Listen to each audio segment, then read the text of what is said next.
Today I'm doing a lip blush procedure, but first I'm going to allow my client to try it using our brand new lip blush stains. This step helps to reduce client anxiety as she can preview her chosen shade from our range of 12 colors. So have a look at the color chart. Tell me some of the colors you like to wear. The nude is really nice. Oh, dusty pink. I really like dusty pink. Okay, so we'll try both of those. This is nude. I'm going to apply a small amount so you can see what the heel tattoo would look like. All right, have a look. Oh, I really like it.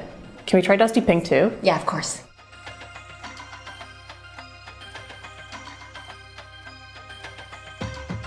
All right, have a look.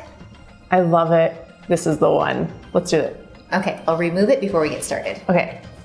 Use a makeup remover to clean up the lip blush stain before tattooing.